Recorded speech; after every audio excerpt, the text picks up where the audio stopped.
Well, let me start with a statement so you guys don't have to think of any specific questions.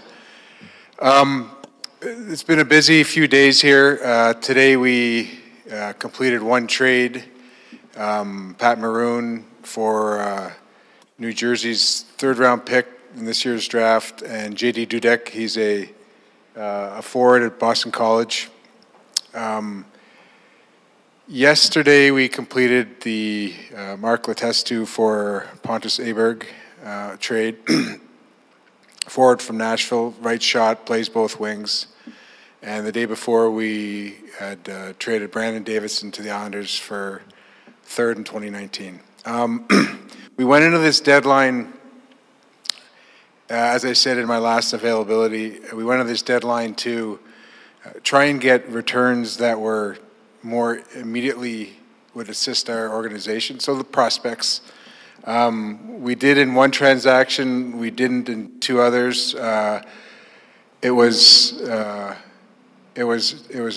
tough market out there. I think you saw by the delay in all these deals getting done towards the end of the day. It felt a lot harder, a lot more resistance this year. I think that's probably a function of the league, the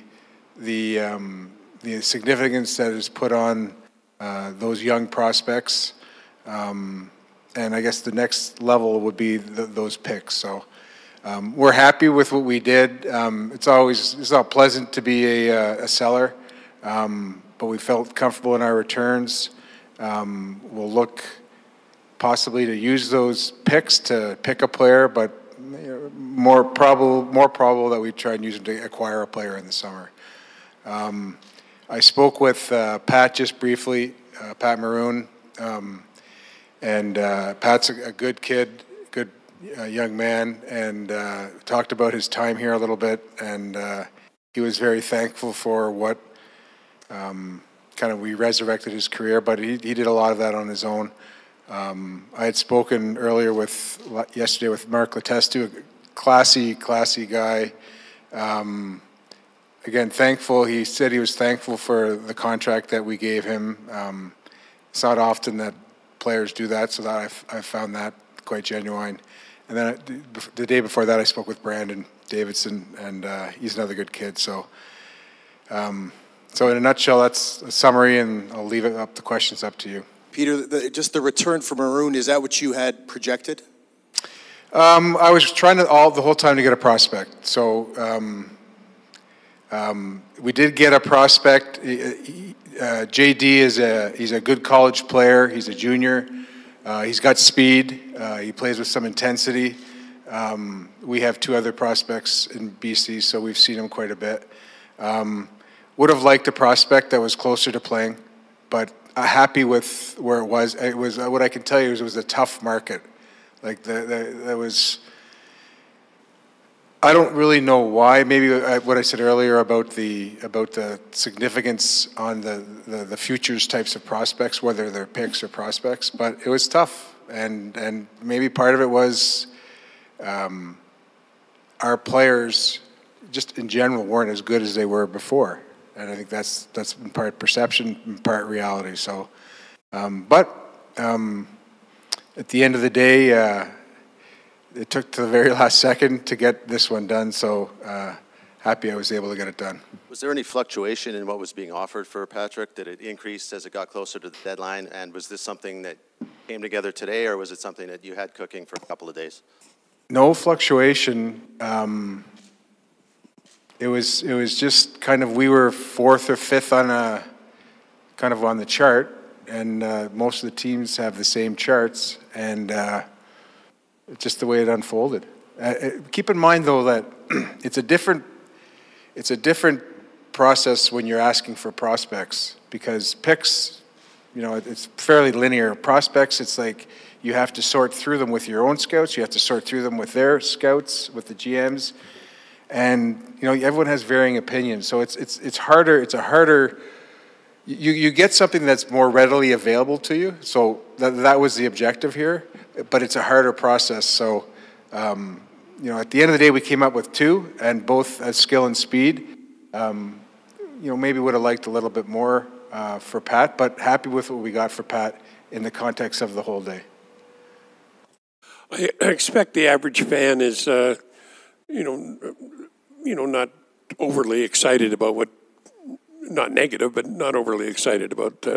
He doesn't see the team being immediately improved or anything like that. So, can you project forward?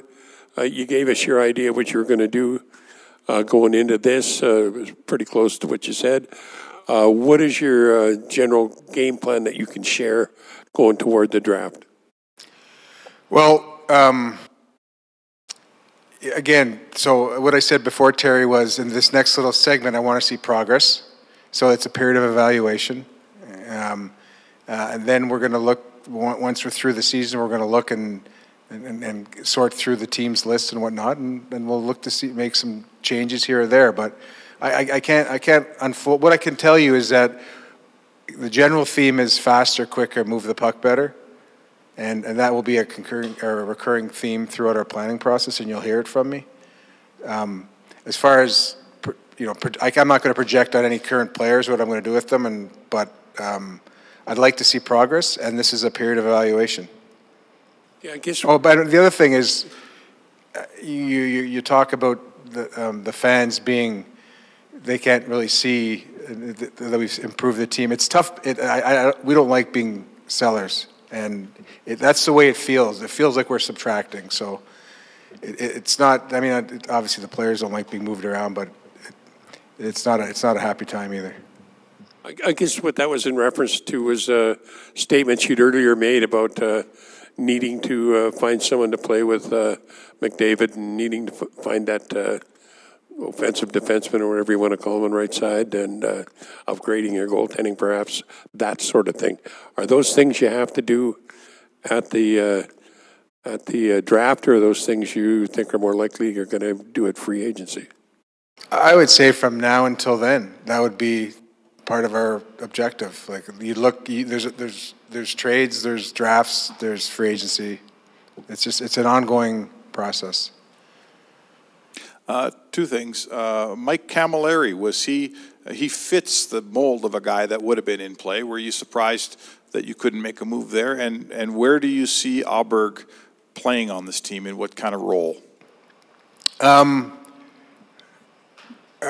suggest I was surprised would suggest that I was moving him, but there was not a lot of interest, nor did I actively shop him. It was kind of a reciprocal thing. Aberg is he's got some speed. He's got a good shot. He competes. So why isn't he in the NHL on a full-time basis? That's the big question. We feel that he is an NHL player. He plays either side. Todd will work him into the lineup slowly, so he'll probably start on the lower lines and work his way up.